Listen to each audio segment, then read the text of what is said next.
അച്ഛനെ പിടികിട്ടാത്തോണ്ട്. നീ അച്ഛനെ പിടിക്കത്തില്ലയോ? ഇനിയും കണ്ടാ പിടിക്കും. അച്ഛൻ വിളിച്ചതാണോ ചേട്ടാ? നീ കണ്ടിട്ടില്ലേ അച്ഛനെ? ഞാൻ മറന്നുപോയി ചേട്ടാ. അച്ഛൻ പടത്തിലെ പോലെ ആണോ ചേട്ടാ? അതെ. അറിയാതെ അമ്മി, അറിയാതെ. ചേട്ടാ ചുമ്മാ പറഞ്ഞതാ. അച്ഛനെ പോലീസൊന്നും പിടിക്കത്തില്ല. നീ എന്തിനാ കരയുന്നത്?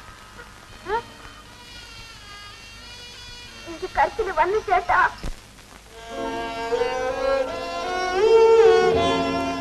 എന്തിനാ അപ്പൊ അവള് കരയുന്നത്? അവള് ചുമ്മാ അറിയുന്ന. ആഹാ, നീ അവളെ കരയിപ്പിച്ചതാ. അമ്മ അമ്മ എനിക്ക് വിശക്കുന്നു. എന്റെ മക്കൾ അവിടെ ഇരിക്കുക. അമ്മ ഇപ്പൊ കഞ്ഞി വെച്ച് തരാം. മോള് കരയണ്ട കേട്ടോ.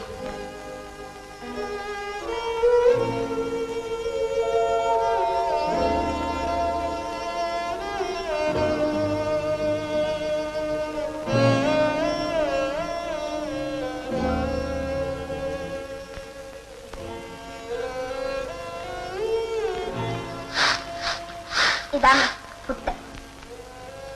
അമ്മയ്ക്ക് വേണ്ട, മോള് തിന്നു. ചേട്ടന് ഞാനും തിന്നതാ. ഇത് അമ്മയ്ക്ക് വേണ്ട, എന്റെ മോള് തിന്നു.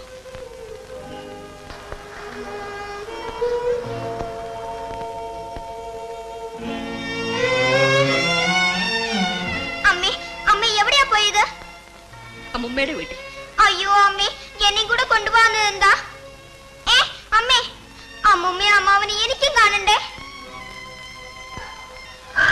വേണ്ട മോളെ, വേണ്ട. അവരൊക്കെ വലിയ ആളുകൾ, നമ്മൾക്കാരുമില്ല, ദൈവം മാത്രം. പിന്നെ നമ്മുടെ അച്ഛന്. ആ, എന്റെ മോളുടെ അച്ഛൻ. അമ്മ വരുന്നു.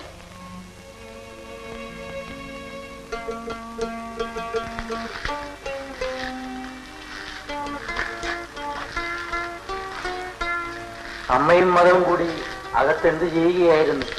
അവൾ ഓരോന്നൊക്കെ ചോദിക്കുകയായിരുന്നു. ഇവിടെ ഇരിക്കാൻ സൗകര്യമൊന്നുമില്ല. വേണ്ട, ഞാൻ ഇവിടെ ഇരുന്നോളാം. ഇവളെന്താണ് അമ്മയുടെ മേലിൽ നിന്ന് മാറാതെ അങ്ങനെ നിൽക്കുന്നത്? നീങ്ങി വാ, ഒളിഞ്ഞു വാ, മാമന്റെ അടുത്തോട്ട് വാ. നീ ഏത് ക്ലാസ്സിലാണ് പഠിക്കുന്നത്? കുട്ടികളെ സ്കൂളിൽ അയക്കുന്നില്ല. അതെന്താ? എല്ലാം കണ്ടുകെട്ടിയപ്പോൾ എന്റെ കുഞ്ഞുങ്ങളുടെ പുസ്തകം എടുക്കരുതെന്ന് മാത്രമേ അപേക്ഷിച്ചുള്ളൂ. അതിനുള്ള മനുഷ്യത്വം പോലും അവർക്കുണ്ടായില്ല. പിന്നെ ഞാൻ എങ്ങനെ അവരെ സ്കൂളിൽ അയക്കും?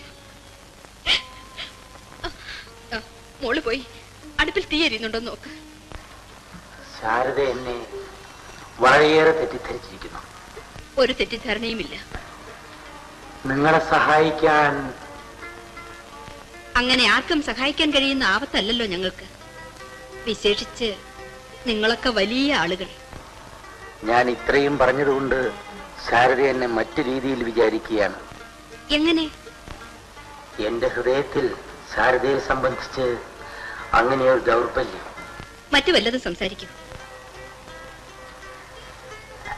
അപ്പോ ആ, നീ എവിടെയാണെന്നാ ചോദിച്ചത്? ശാരദയുടെ അച്ഛനും അമ്മയ്ക്കും സുഖം തന്നെയല്ലേ? അതെ. ആളുകൾ പറയുന്നത്ര ചീത്തയല്ല ഞാൻ. അതിനെപ്പറ്റി ഞാൻ അന്വേഷിച്ചിട്ടില്ല. എനിക്ക് കുറച്ചു നാളുകളായി ശാരദയെ കുറിച്ചുള്ളൊരു ഹൃദയവേദന. ആ, അടുപ്പിൽ തീ എരിയുന്നുണ്ടോ മോളെ? വീട്ടുകാര്യങ്ങളൊക്കെ എങ്ങനെയാണ്? ആ, വളരെ കഷ്ടത്തിലാണ്. ഞാനും ശാരദയുമായുള്ള ഹൃദയബന്ധം. മറ്റൊന്നും നിങ്ങൾക്ക് സംസാരിക്കാനില്ലേ? എന്റെ ഹൃദയം എന്റെ കൂടെയുണ്ട്. എന്റെയും.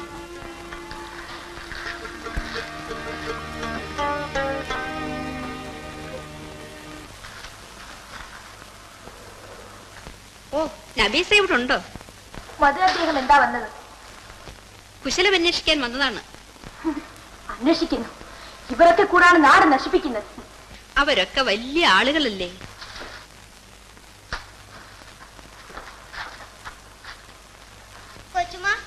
അത് മാമനാണോ? അമ്മേ, എനിക്ക് വിശന്നിട്ട് വയ്യ. ഇപ്പൊ തരാം മോനെ. ശാരദ ആരാ അത്?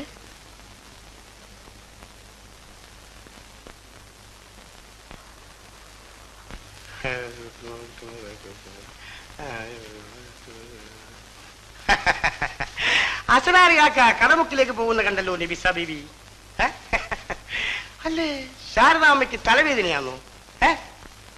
ഒരു പണി ചെയ്യ, നല്ല കുറച്ച് കരിന്തുമ്പ കൊണ്ടുവന്ന്, ഞൊങ്ങണം തുമ്പയല്ല, തുമ്പപ്പൂ എടുക്കുന്ന കരിന്തുമ്പ കൊണ്ടുവന്ന് ചതച്ച് പിഴിഞ്ഞ് നീരെടുത്ത് ഒരു പാത്രത്തിലാക്കി അടപ്പത്തിരിക്കണം.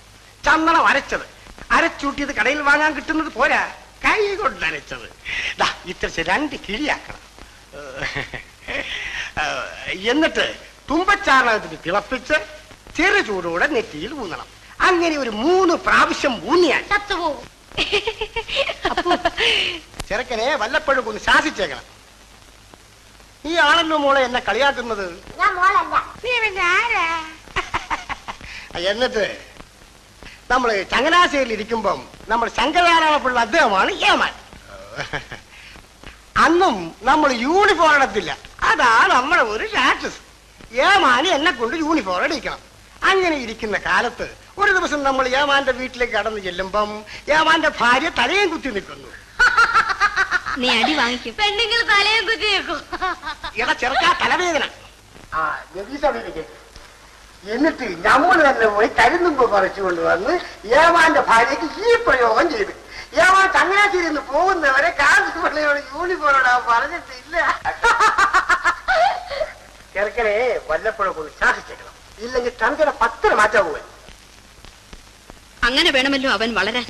എല്ലാവരും നമ്മുടെ നേരെയാ, നമ്മൾ എന്തോ ചെയ്യാനാ? പിന്നെ നമ്മൾ പോയേക്കാം.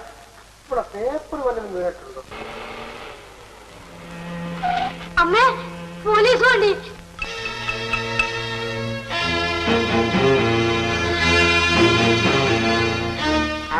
ഒരു കാര്യം പറയാൻ മറന്നുപോയി. ഏമാൻ വിളിക്കുന്നു. എന്തിനാ? ഏതാണ്ടൊരു കാര്യം പറയാനാണോ പറഞ്ഞ്? അമ്മേ പോകണ്ട. നമ്മളാ കാര്യം പറയാം. എന്തിനാ നബീസ?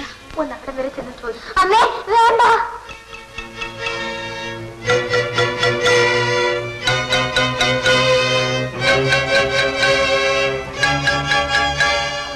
എനിക്ക് പേടിയാവണം.